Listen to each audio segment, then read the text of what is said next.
15 days of intense test match cricket, out of which 13 definitely belong to India, but only the two which were in England's favour mattered the most, as the series is now 2-1 in favour of England.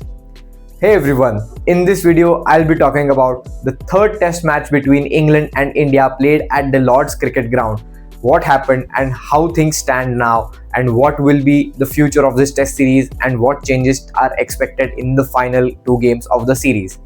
If you haven't watched my videos on the first two test matches, I'll put them here and in the description. Make sure you check those out too. So let's get started.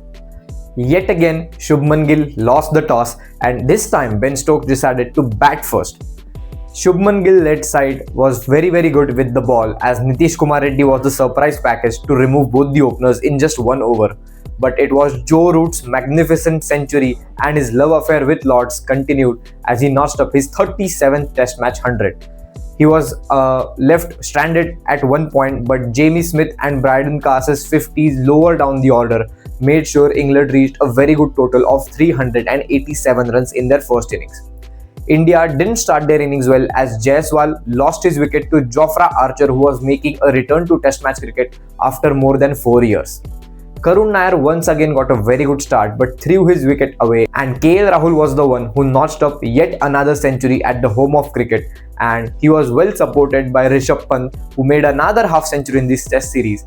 But a bizarre moment, a brain-fade moment rather I would say, cost Rishabh Pant his wicket as he was run out on the stroke of lunch, and the trend of India losing wickets at the stroke of lunch continued in this test match as well.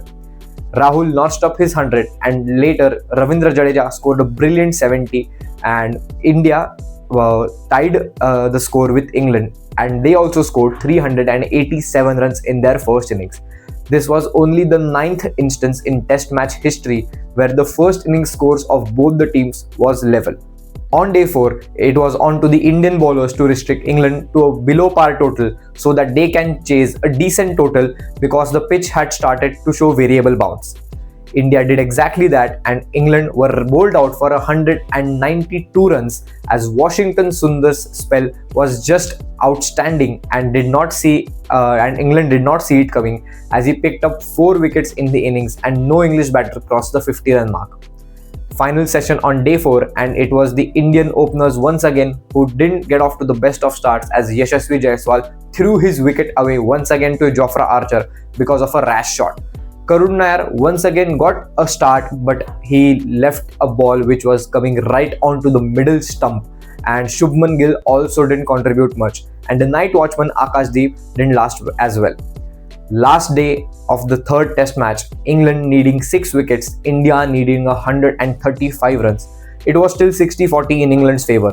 Rishabh Pant got out early, KL Rahul got out early, Washington Sundar, who came ahead of Nitish Kumar Reddy, got out early, and in the first 40 minutes, England got 3 big wickets, and now it was very difficult for India to come back from here.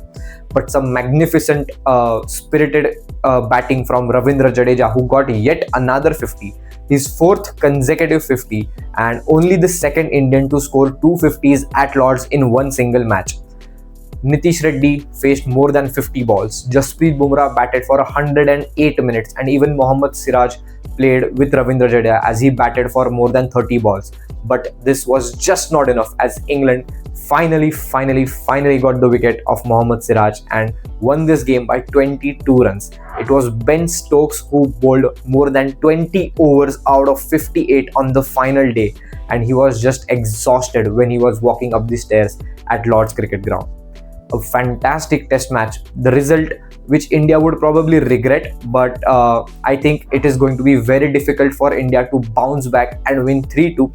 I'm expecting them to win at least one game out of the 2 remaining, because Oval is a ground where India has done fairly decent in the past. But Ben Stokes was the player of the match for contributing with the bat and with the ball in both the innings. In the next game, we'll probably see Karun Nair being dropped. Maybe Sai Sudarshan would come in. I would say Bumrah will play the 4th game, because there is a gap of 9 days now between the 2 test matches. but this was a fantastic test match, and many people were saying this before the final day, that 14 July was the day England won their first ODI World Cup, and it was Ben Stokes' day and Jofra Archer's day.